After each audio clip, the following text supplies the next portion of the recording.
Hello everyone, welcome you all. Hope you are doing good. जैसा कि last time मैंने जो MCQs का सीरीज़ लाया था वो बायोलॉजी के रिलेटेड था. वो series I will continue that series as well, लेकिन उससे पहले मैंने डिसाइड किया कि मैं बीच में केमिस्ट्री का एक सेशन लाऊं जो कि मैं इस वीडियो में डिस्कस करूंगा अच्छे से. तो लेकिन उससे पहले आपसे एक बार फिर वही रिक्वेस्ट है जो कि रिपीटेडली मेरी रिक्वेस्ट रहती है आपसे कि आप पहले जो इसका थ्योरी पार्ट है वो अच्छे से क्लियर कीजिएगा, because this is not just for your concept clarity. This series will reinforce your preparation. ये कॉन्सेप्ट क्लैरिटी के लिए काफ़ी नहीं होगा. You will have to dive deep into each topic separately, तब जाके आपका जो कॉन्सेप्ट है वो क्लियर हो जाएगा. इसलिए ये जो MCQ सीरीज़ है ये जस्ट प्रैक्टिस के लिए है. ठीक, तो इससे पहले मैं थोड़ा सा डिस्कस करूँगा सिलेबस के बारे में. जैसा कि आपको पता है इसकी टोटल वेटेज है 32 मार्क्स.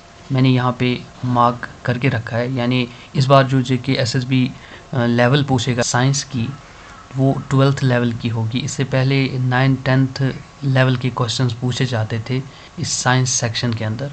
ठीक, लेकिन अब की बार थोड़ी लेवल हाई होने जा रही है, तो इसलिए आपको भी अकॉर्डिंगली प्रिपेयर करना होगा हर एक टॉपिक को.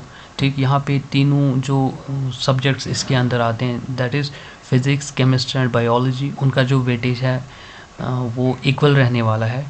और हम इस सीरीज़ में वही क्वेश्चन डिस्कस करेंगे जो कि कहीं ना कहीं किसी न किसी एग्ज़ाम में पूछे गए क्वेश्चंस हैं, चाहे वो स्टेट लेवल का एग्ज़ाम हो या नेशनल लेवल का.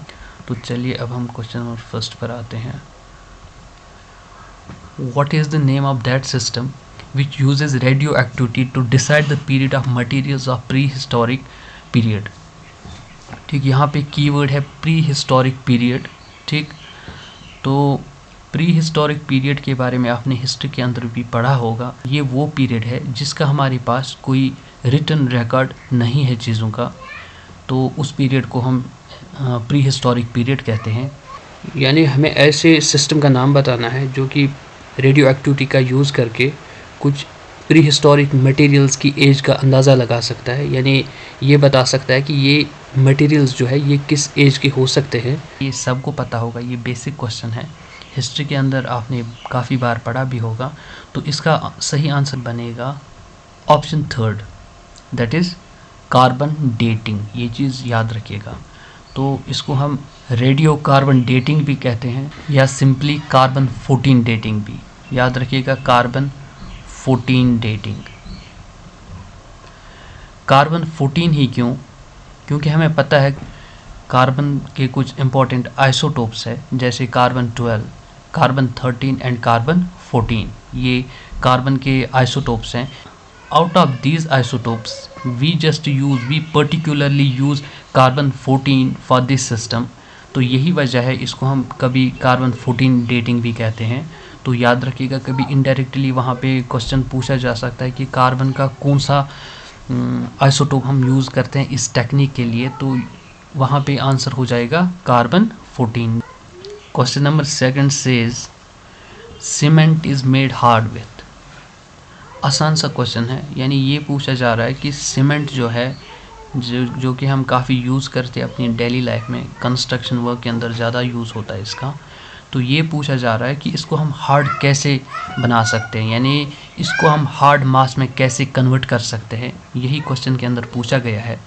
अगर आपने 11th के अंदर एस ब्लॉक एलिमेंट्स को अच्छे से पढ़ा होगा, जो कि पीरियोडिक टेबल का फर्स्ट और सेकंड कॉलम है, उनको हम कलेक्टिवली एस ब्लॉक एलिमेंट्स कहते हैं. ठीक, यानी पहला कॉलम जो आएगा वहाँ पे उनको हम, उनके अंदर जो एलिमेंट्स हैं उनको हम अल्कली मेटल्स भी कहते हैं, और सेकंड कॉलम के अंदर जो मेटल्स आते हैं तो उनको हम अल्कलाइन अर्थ मेटल्स भी कहते हैं. तो उन दोनों को मिलाकर हम कलेक्टिवली एस ब्लॉक एलिमेंट्स कहते हैं. तो अगर आपने एस ब्लॉक एलिमेंट्स को अच्छे से पढ़ा होगा तो वहाँ पे आपने फिर सीमेंट के बारे में सुना ही होगा, इसकी कंपोजिशन के बारे में पढ़ा होगा. तो यहाँ पे जो इसका आंसर बनेगा वो बनेगा option second, that is hydration and dissociation of water. क्योंकि हम सीमेंट को वाटर ऐड करके हार्ड कर सकते हैं, तो हाइड्रेशन का मतलब ही हुआ एडिशन ऑफ वाटर, तो यही इसका सही आंसर हो जाएगा। ऑप्शन फर्स्ट में dehydration, dehydration means loss of water या रिमूवल ऑफ वाटर कह सकते हैं, तो ये इसका आंसर नहीं आएगा।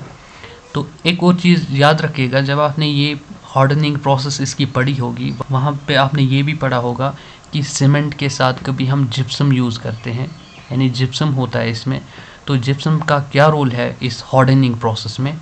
ये एक्चुअली इस प्रोसेस को थोड़ा स्लो डाउन करता है, यानी स्लो डाउन करने का पर्पज़ ये होता है कि जो इसकी ये हार्डनिंग प्रोसेस है वो इसमें एफिशिएंसी आ जाए। इस जिप्सम के बारे में एक चीज़ याद रखिएगा, इसका कभी इनडायरेक्टली वहाँ पे इसका फॉर्मूला पूछा जाता है, तो इसका फॉर्मूला है CaSO4 2 टाइम्स वाटर। जो ये 2 टाइम्स वाटर है यहाँ पे, इसको हम कहते हैं वाटर ऑफ क्रिस्टलाइजेशन, यानी जो ये 2 मॉलिक्यूल्स वाटर के इसमें प्रेजेंट है, तो इसको हम कहते हैं वाटर ऑफ क्रिस्टलाइजेशन, ये पता होना चाहिए। इसको हम कहते हैं वाटर ऑफ क्रिस्टलाइजेशन, तो ये फॉर्मूला याद रखिएगा। एक और केमिकल कंपाउंड के बारे में आपने पढ़ा होगा, वो थोड़ा जिप्सम के फॉर्मूला से रिलेटेड है, मतलब थोड़ी सिमिलरिटी है इसके और उसके फॉर्मूले में, तो इसलिए यहीं पे मैं थोड़ा सा उसके बारे में भी बताता हूँ। आपने POP के बारे में पढ़ा होगा, POP stands for plaster of Paris, तो कभी उसका भी केमिकल फार्मूला पूछा जाता है एग्ज़ाम में, और पूछा भी गया है काफ़ी एग्ज़ाम्स में। तो वहाँ पे उसका जो सही आंसर आएगा वो आएगा कैल्शियम सल्फेट। बस एक स्लाइड डिफरेंस है उसके फार्मूला और जिप्सम के फार्मूला में। वहाँ पे यहाँ पे जो ये 2 टाइम्स वाटर है, वहाँ पे हाफ ऑफ वाटर होगा, यानी जो वाटर का कोफिशिएंट उस केस में होगा वो 1/2 होगा। तो बस यही स्लाइड डिफरेंस है, वरना उसका फार्मूला और जिप्सम का फार्मूला काफ़ी सेम है। तो तभी जो उसका केमिकल नेम बनेगा वो बनेगा calcium sulphate hemihydrate. Hemi means half, तो ये फार्मूला भी याद रखिएगा POP के रिलेटेड। ये भी आपने लगभग उसी चैप्टर के अंदर पढ़ा होगा, S ब्लॉक एलिमेंट्स, क्योंकि जो कैल्शियम है ये भी S ब्लॉक एलिमेंट से बिलोंग करता है। तो होप ये चीज़ें क्लियर हुई होंगी। The basic process taking place in nuclear reactors is. जब आपने न्यूक्लियर रिएक्टर्स के बारे में अच्छे से पढ़ा होगा, यानी उनकी वर्किंग के बारे में, उनके डिफरेंट कंपोनेंट्स के बारे में, तो आपने ऑब्वियसली ये चीज़ भी पढ़ी होगी कि उसके अंदर जो रिएक्शन है वो किस टाइप की होती है। तो यही क्वेश्चन में पूछा गया है, वहाँ पे फिशन रिएक्शन होता है। तो आपने फिज़िक्स के अंदर भी nuclear fission and nuclear fusion के बारे में अच्छे से पढ़ा होगा। तो वहाँ पे फिशन होता है। Fission means break down. Break down किस चीज़ का होता है? आपने सुना होगा एक रेडियो एक्टिव एलिमेंट के बारे में जिसका नाम है यूरेनियम। ठीक, यूरेनियम का सिंबल है U and its atomic number is 92। 92 इसका एटॉमिक नंबर है। ठीक, तो ये आपने पढ़ा होगा जब आपने F ब्लॉक एलिमेंट्स अच्छे से पढ़े होंगे, यानी जिसमें एक्टिनॉइड्स एंड लैंथेनॉइड्स आते हैं, तो वहाँ पे इसके बारे में आपने डेफिनेटली पढ़ा होगा। तो बस ये चीज़ आपको यहाँ पे याद रखनी है कि जो न्यूक्लियर रिएक्टर्स के अंदर जो रिएक्शन होती है वो वहाँ पे फिशन होता है यूरेनियम का एक्चुअली। ठीक, तो होप यहाँ तक सब क्लियर है। यहाँ पे मैं एक GK का फैक्ट बताता हूँ जो कि न्यूक्लियर रिएक्टर्स के बारे में है। जो इंडिया का, न कि इंडिया का बल्कि हम एशिया का भी कह सकते हैं कि एशिया का या इंडिया का जो सबसे पहला न्यूक्लियर रिएक्टर था उसका नाम था अप्सरा। ठीक, कभी इसके रिलेटेड पूछा जाता है, या तो डायरेक्टली नाम पूछा जाएगा इस फर्स्ट न्यूक्लियर रिएक्टर का, या कभी इसकी लोकेशन के बारे में पूछा जाएगा कि ये कहाँ पे लोकेटेड है। तो याद रखिएगा ये मुंबई में लोकेटेड है। अगर स्टेट का पूछा जाए तो हमें पता है मुंबई महाराष्ट्र के अंदर आता है, तो इसका सही आंसर हो जाएगा महाराष्ट्र। ये तो इसके बारे में नॉलेज होनी चाहिए, क्योंकि इसके अंदर जो जीके का पार्ट है इसके बारे में काफ़ी क्वेश्चंस पूछे जा सकते हैं। खासकर इंडियन न्यूक्लियर प्रोग्राम आपको अच्छे से पता होना चाहिए। उसके रिलेटेड जो भी चीज़ें हैं, जो डिफरेंट इंस्टीट्यूट्स है या जो डिफरेंट ऑपरेशंस है, वो सारी चीज़ें पता होनी चाहिए। तो इंडिया ने अपना जो पहला फर्स्ट न्यूक्लियर टेस्ट कंडक्ट किया था सक्सेसफुली, वो किया था कब? 1974 में। तो इसका ईयर पता होना चाहिए, ठीक। तो उस ऑपरेशन का जो कोड नेम था वो था स्माइलिंग बुद्धा, सबको पता होगा इसके बारे में। तो जो उसके बाद सेकंड टेस्ट कंडक्ट किया था सक्सेसफुली, तो उसका भी एक कोड नेम है। तो आपको वो कोड नेम कमेंट सेक्शन में बताना है। तो इससे आपकी जो प्रिपरेशन है वो काफ़ी हद तक बूस्ट होगी और ये सेशन इस तरह से इंटरेस्टिंग भी हो जाएगा, क्योंकि जो टीचिंग है ये एक्चुअली एक टू वे प्रोसेस है, ये एक बाइपोलर प्रोसेस है जिसमें स्टूडेंट्स का भी वो एक्टिव। पहले का मैंने कोड नेम यहीं से बताया, ऑपरेशन स्माइलिंग बुद्धा, लेकिन सेकंड का आप बताएंगे कमेंट सेक्शन में, ठीक। और एक चीज़ याद रखिएगा इसके बारे में, जो इंडिया का न्यूक्लियर प्रोग्राम है, कभी पूछा जाता है कि इंडिया के न्यूक्लियर प्रोग्राम का फादर कौन है, तो याद रखिएगा उसके इसमें आंसर आएगा डॉक्टर होमी जहांगीर बाबा। उसके बारे में सबने सुना होगा, तो ये एक्स्ट्रा चीज़ें याद रखिएगा, काफ़ी इंपॉर्टेंट है। In which of the following states maximum iron ore is found. जब 12th के अंदर आप एक चैप्टर पढ़ते हो, यानी मेटलर्जी, जो कि डील करता है एक्सट्रैक्शन ऑफ मेटल्स से, ठीक, यानी हम डिफरेंट मेटल्स को कैसे एक्सट्रैक्ट करते हैं, हम किस टेक्निक से डिफरेंट एलिमेंट्स को एक्सट्रैक्ट करते हैं, वो सब चीज़ें वहाँ पे इन डिटेल डिस्कस कर रखी है। तो आपने अच्छे से पढ़ा होगा थियोरी पार्ट के अंदर। तो ये पूछा जा रहा है कि इन मिनरल्स में से जो आयरन ओर है, किस वाले आयरन ओर में आयरन का कंटेंट मैक्सिमम है। देखो, दो टर्म्स आपने वहाँ पे पढ़ी होगी, एक है मिनरल और दूसरी टर्म है ओर। ये टर्म्स क्लियर होनी चाहिए। देखो, मिनरल होता क्या है, हमें पता है कि कोई भी एलिमेंट अर्थ के क्रस्ट में जब प्रेजेंट होता है वो रॉ फॉर्म में होता है, यानी उसमें काफ़ी ज़्यादा इम्प्योरिटीज़ होती है। फिर हमें डिफरेंट टेक्निक्स का यूज़ करके उन इम्प्योरिटीज़ को एलिमिनेट करके फिर फाइनली हम एक प्योर मेटल ऑब्टेन करते हैं, ठीक। लेकिन सारे जो वहाँ पे डिफरेंट मिनरल्स होते हैं, उन सब में ये पॉसिबल नहीं होता है कि हम उन सब से एलिमेंट्स को एक्सट्रैक्ट करें, बल्कि उनमें से कोई एक या दो हो सकते हैं जिनसे मतलब एक्सट्रैक्शन प्रोसेस जो है वो आसान हो जाएगा, यानी हमारे पास उसके लिए टेक्निक होगी या उसके अंदर उस एलिमेंट का जो कंटेंट है वो मैक्सिमम होगा, इसीलिए हम आराम से उस एलिमेंट को वहाँ से एक्सट्रैक्ट कर सकते हैं। उन डिफरेंट मिनरल्स में से जो हम एक्सट्रैक्शन के लिए सिलेक्ट करते हैं उनको हम ओर कहते हैं। बस यही फ़र्क है ओर और मिनरल में। तभी एक फेमस स्टेटमेंट आपने मेटलर्जी के अंदर पढ़ा होगा, all ores are minerals but all minerals are not ores, ठीक। तो वहाँ पे जब आपने एक्सट्रैक्शन ऑफ आयरन पढ़ा होगा, आयरन का सिंबल है Fe, तो वहाँ पे आपने आयरन को किससे एक्सट्रैक्ट किया होगा, जो कि यहाँ पे ऑप्शन सेकंड में दे रखा है, Fe2O3। इन ओर्स का नाम भी पता होना चाहिए। कभी ओर का नाम दिया जाता है और ये पूछा जाता है कि ये किस एलिमेंट का ओर है, तो यहाँ पे इसका सही आंसर आएगा option second, that is Fe2O3, जिसको हम हीमाटाइड भी कहते हैं। फिर ऑप्शन फर्स्ट में है FeCO3, यानी आयरन कार्बोनेट, इसको हम साइड्राइड भी कहते हैं, ठीक। इसी तरह यहाँ पे थर्ड ऑप्शन है Fe3O4, इसको हम मैग्नीटाइड भी कहते हैं, ये भी आयरन का ओर है। लास्ट पे जो फोर्थ ऑप्शन है ये थोड़ा इंटरेस्टिंग है, इसको हम आयरन डाइसल्फाइड कहते हैं, या इसका दूसरा नाम है आयरन पायराइड। इसके दोनों नाम याद होने चाहिए। इसको हम कभी फूल्स गोल्ड भी कहते हैं। ये काफ़ी फेमस फैक्ट है इसके बारे में। कभी डायरेक्टली एग्ज़ाम में पूछा जाता है कि फूल्स गोल्ड हम किसको कहते हैं, तो वहाँ पे आंसर आएगा आयरन डाइसल्फाइड। अगर आयरन डाइसल्फाइड ऑप्शन में नहीं होगा तो फिर डेफिनेटली आयरन पायराइड ऑप्शन में होगा, तो वही इसका आंसर आएगा। इसको हम कहते हैं फूल्स गोल्ड। ऐसा क्यों? Because of its physical appearance. क्योंकि अगर एक लेमैन इसको देखेगा तो उसको लगेगा कि ये शायद गोल्ड है, तो यही वजह है कि इसको हम फूल्स गोल्ड कहते हैं। होप ये एक्स्ट्रा चीज़ें भी आपको समझ आई होंगी। All the four quantum numbers of 2 electrons in an atom are not the same, it is the law of. देखिए, एटॉमिक स्ट्रक्चर का जो चैप्टर है 11th के अंदर, अगर आपने वो अच्छे से पढ़ा होगा, उसका जो थ्योरी पार्ट है वो अच्छे से आपने कवर किया होगा, तो वहाँ पे एक टॉपिक आपने पढ़ा होगा जो कि काफ़ी इम्पॉर्टेंट टॉपिक है, यानी इलेक्ट्रॉनिक कॉन्फ़िगरेशन जिसको हम कहते हैं। इलेक्ट्रॉनिक कॉन्फ़िगरेशन हम किसे कहते हैं ये पहले पता होना चाहिए।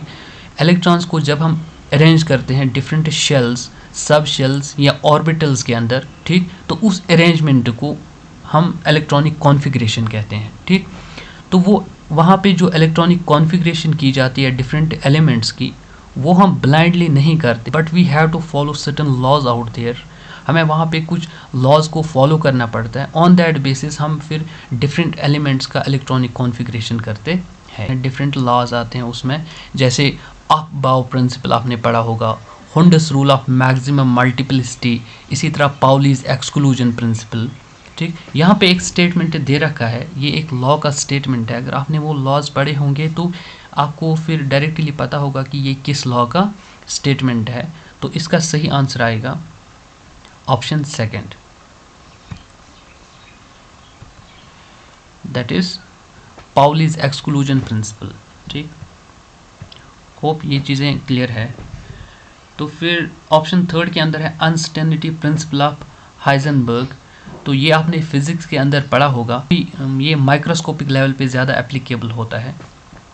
अगर कोई मूविंग ऑब्जेक्ट है जैसे इलेक्ट्रॉन हो गया, उसकी जो मोमेंटम और पोजीशन है वो हम साइमल्टेनियसली यानी at the same time accuracy के साथ मेजर नहीं कर सकते। अगर हम एक को एक्यूरेसी के साथ मेजर करेंगे तो दूसरे की एक्यूरेसी कम हो जाएगी एंड वाइस वर्सा। यही है basic concept principle of Heisenberg का, ये पता होना चाहिए। चलिए नेक्स्ट क्वेश्चन पर, fertiliser having high nitrogen content, यानी ऐसे फर्टिलाइज़र के बारे में पूछा गया है, ये फैक्चुअल क्वेश्चन है, यानी जिसमें नाइट्रोजन का कंटेंट ज़्यादा होता है। तो इसका सही आंसर आएगा option third, that is ammonium nitrate, जिसका फॉर्मूला है NH4NO3, ठीक, ये पता होना चाहिए। तो फैक्चुअल क्वेश्चन है इसलिए सीधा सीधा याद रखना पड़ेगा। तो फिर ऑप्शन फर्स्ट में है यूरिया। यूरिया के बारे में आपने पढ़ा होगा, ज़ूलॉजी के अंदर आपने यूरिया साइकिल पढ़ा होगा, जिसको हम ऑर्निथिन साइकिल भी कहते हैं। कभी पूछा जाता है कि ये कहाँ पे होता है, तो ये होता है लिवर के अंदर, ये पता होना चाहिए, लिवर के अंदर, यानी जिसमें जो अमोनिया है वो कन्वर्ट होता है यूरिया में। तो उस साइकिल को हम यूरिया साइकिल कहते हैं, या उसका दूसरा नाम है ऑर्निथिन साइकिल। ये दोनों नाम याद होने चाहिए।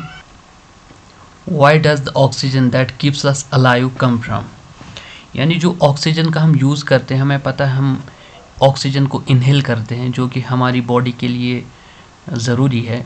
तो ये पूछा जा रहा है कि इसका सोर्स क्या है, ये कहाँ से आता है। अगर हम लेमैन से यही सवाल पूछेंगे, यानी जिसको थोड़ी सी नॉलेज होगी साइंस की, तो वो आंसर देगा कि ऑक्सीजन जो है ये प्लांट से आता है। उसका आंसर भी काफ़ी हद तक सही है, बट यहाँ पे ऑप्शंस के अंदर प्लांट्स नहीं दे रखा है, तो इसका जो टेक्निकल रीज़न है वो पता होना चाहिए, जो इसका एक्चुअल सोर्स है वो पता होना चाहिए।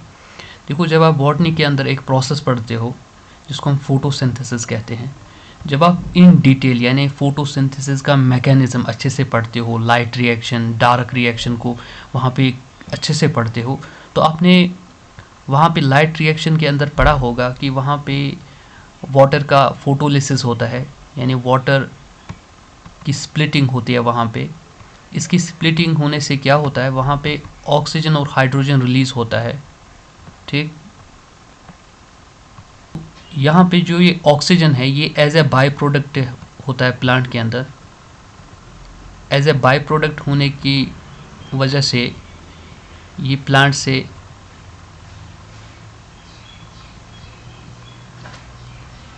से बाहर निकलता है, यानी प्लांट से रिलीज़ होता है। आपने पढ़ा होगा जो लीव्स के सरफेस पे वो छोटे छोटे पोर्स होते हैं जिसको हम स्टोमेटा कहते हैं। तो इन्हीं पोर्स के थ्रू जो वो ऑक्सीजन है वो बाहर निकलता है और रिलीज़ होता है एटमॉस्फेयर के अंदर, फिर वहीं से हम उस ऑक्सीजन को इनहेल करते हैं। तो अब आपने टेक्निकली समझा होगा कि जो इस ऑक्सीजन का जो एक्चुअल सोर्स है वो क्या है, ये आपने अब समझ लिया होगा। तो अब आंसर देना काफ़ी आसान हो जाएगा। तो यहाँ पे जो इसका सही ऑप्शन हो जाएगा option 4 that is water. Hope ये पॉइंट आपको अच्छे से समझ आया होगा। तो ये चीज़ें आप बॉटनी के अंदर भी पढ़ते हो। अगर आपको याद होगा जब बायोलॉजी का लेक्चर मैंने लाया था उस सीरीज़ के अंदर हमने एक न्यूट्रेंट के बारे में पढ़ा था, एक माइक्रो न्यूट्रेंट के बारे में जिसका नाम था मैग्नीज। ठीक, मैंने ये भी बताया था उस टाइम जो मैग्नीज है उसका रोल होता है वाटर स्प्लिटिंग के अंदर, यानी जो ये स्प्लिटिंग ऑफ वाटर, जो ये फोटोलिटिक रिएक्शन होती है वहाँ पे, तो मैग्नीज का रोल इसमें होता है। ये फंक्शन उसका पता होना चाहिए क्योंकि माइक्रो और मैक्रो न्यूट्रेंट्स के बारे में क्वेश्चन पूछा जा सकता है। The gas used for artificial fruit ripening of green fruits, यानी ये पूछा जा रहा है कि वो कौन सी गैस है जिसका हम यूज़ करते हैं किस में, अगर हमें ग्रीन फ्रूट्स को आर्टिफिशियली राइपन करना होगा यानी उनकी राइपनिंग करनी होगी, हम किस गैस का यूज़ करते हैं, ये क्वेश्चन पूछा जा रहा है। देखो बॉटनी के अंदर ये आपने पढ़ा होगा जब आप वहाँ पे पढ़ते हो प्लांट हार्मोन्स के बारे में, जिनको हम वहाँ प्लांट ग्रोथ रेगुलेटर्स भी कहते हैं या कभी कभार हम उनको फाइटो हार्मोन्स के नाम से भी जानते हैं। वहाँ पे जब आपने डिफरेंट हार्मोन्स के बारे में पढ़ा होगा, उनके फंक्शन के बारे में इन डिटेल पढ़ा होगा, तो फिर इस क्वेश्चन का आंसर आप आराम से दे सकते हो। वहाँ पे ऑक्सिन्स आते हैं, गिबरलिन्स आते हैं, इसी तरह एब्सिसिक एसिड आता है। वहाँ पे एक यूनिक हार्मोन भी आता है जिसका नाम है इथाइलिन, यानी उसकी यूनिकनेस ये है कि वो गैशियस फॉर्म में एग्जिस्ट करता है। तो उसका जो फंक्शन है वो पता होना चाहिए। वो फ्रूट राइपनिंग में हेल्प करता है। तो अगर हमें आर्टिफिशियली अब ग्रीन फ्रूट्स की राइपनिंग करनी होगी तो हम उसी गैस का यूज़ करते हैं, यानी फिर इसका आंसर हो जाएगा इथाइलिन। काफ़ी आसान क्वेश्चन है अगर आपने प्लांट हार्मोन्स के बारे में अच्छे से पढ़ा होगा। ठीक, ऑप्शन 4 में है मीथेन। यहाँ पे मीथेन का केमिकल फॉर्मूला है CH4, आपने पढ़ा होगा इसके बारे में। तो मीथेन को हम मार्श गैस भी कहते हैं। बायोगैस में भी इसका कंटेंट काफ़ी ज़्यादा होता है, ये चीज़ें पता होनी चाहिए। हाँ, एक और चीज़ यहाँ पे मुझे याद आई, आपने भोपाल गैस ट्रेजेडी के बारे में सुना होगा, यानी जब एक पॉइजनस गैस का लीकेज हुआ था उस पेस्टिसाइड कंपनी के अंदर। ठीक, तो कभी एग्ज़ाम में या तो उस ईयर का पूछा जाता है कि ये किस ईयर में हुआ, यानी ये जो भोपाल गैस ट्रेजेडी हुई थी MP में, तो उसकी डेट पता होनी चाहिए। अगर डेट नहीं पूछी जाएगी क्वेश्चन में तो वहाँ पे एक और क्वेश्चन उस पे बन सकता है।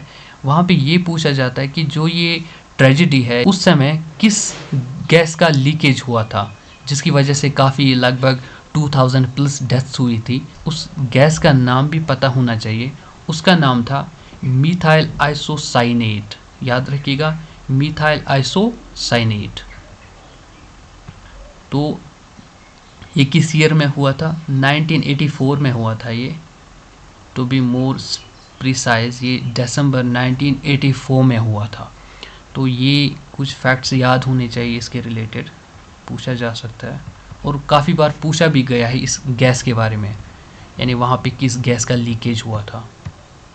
मैं रिपीटेडली आपसे ये कहता हूँ कि इन MCQs के थ्रू आपका कॉन्सेप्ट क्लियर नहीं होने वाला है। यहाँ पे मैं कभी कोई चीज़ ब्रीफली एक्सप्लेन करता भी हूँ बट वो सफिशेंट नहीं होगा कॉन्सेप्ट क्लियरिटी के लिए।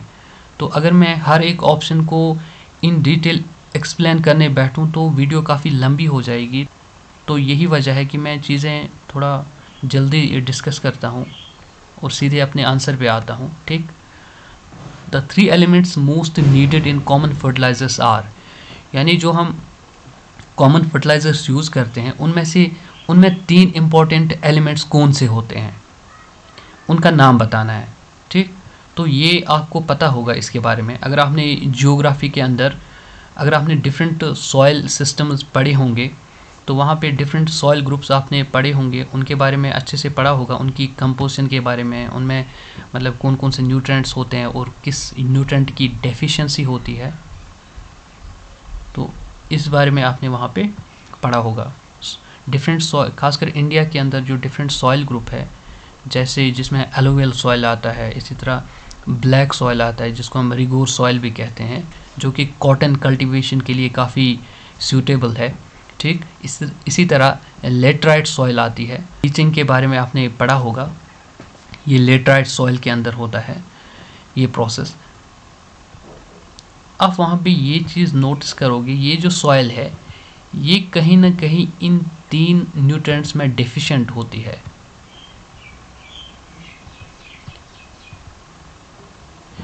तो इसीलिए तो यही वजह है कि जो हम फर्टिलाइज़र्स फिर यूज़ करते हैं तो वो डेफिशिएंसी कंपनसेट करने के लिए हम ऐसे फर्टिलाइज़र्स यूज़ करते हैं जिनमें इन 3 एलिमेंट्स का कंटेंट ज़्यादा होगा।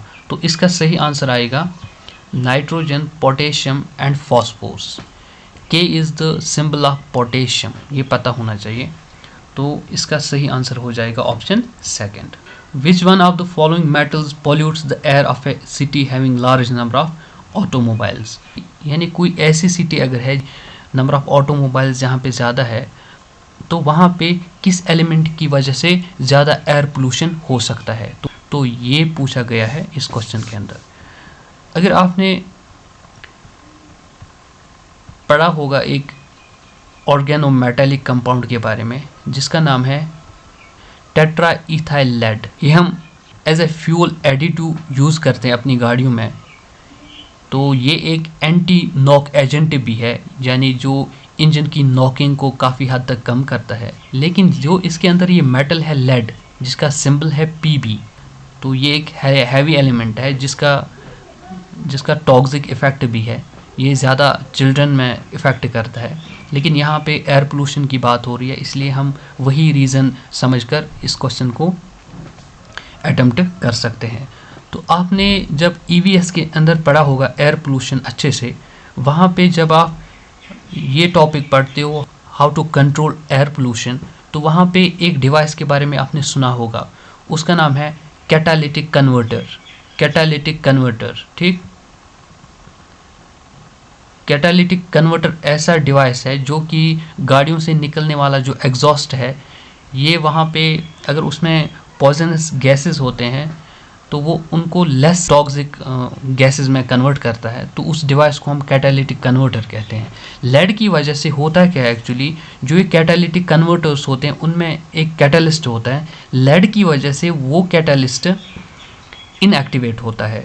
उसकी वजह से ये होता है, जो ये कैटालिटिक कन्वर्टर है, जो ये डिवाइस है, इसकी जो वर्किंग है वो स्टॉप हो जाती है। तो उस पर इफ़ेक्ट पड़ता है, इसकी वर्किंग पे इफ़ेक्ट पड़ता है, तो ये एयर पोल्यूशन को फिर कंट्रोल नहीं कर सकता। तो यही वजह है कि लेड की वजह से एयर पोल्यूशन जो है वो इंक्रीज़ हो सकता है। तो ये रीज़न समझकर आप इस क्वेश्चन को आराम से अटेम्प्ट कर सकते हो। तो इसका सही आंसर आएगा लेड, जिसका सिंबल है Pb, ठीक।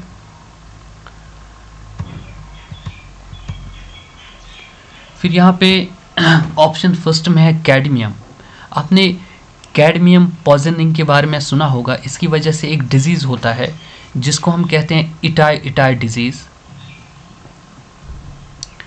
तो इटाई जो है, it refers to severe pain, क्योंकि इस कंडीशन में क्या होता है, कैडमियम पॉइजनिंग की वजह से बैक पेन होती है काफ़ी ज़्यादा। तो यही वजह है जापान में इसकी जो लोकल टर्म है वो दी गई है इटाई, ठीक। तो ये डिजीज़, इसके बारे में कभी पूछा जाता है कि ये किस एलिमेंट की या किस मेटल की पॉइजनिंग की वजह से होता है, तो वहाँ पे आंसर आएगा कैडमियम, जिसका सिंबल है Cd, ठीक। एक और डिजीज़ है काफ़ी फेमस जापान के रिलेटेड। आपने सुना होगा मिनामेटा डिजीज़ के बारे में। मिनामेटा का हिंट मैं यही दूंगा, ये एक बे का नाम है। बे आपने पढ़ा होगा, ये एक जियोग्राफिक टर्म है, जैसे बे ऑफ बंगाल हो गया, बे ऑफ बिस्के, इसी तरह हडसन बे एट्सेट्रा, ये पढ़े होंगे आपने जियोग्राफी के अंदर।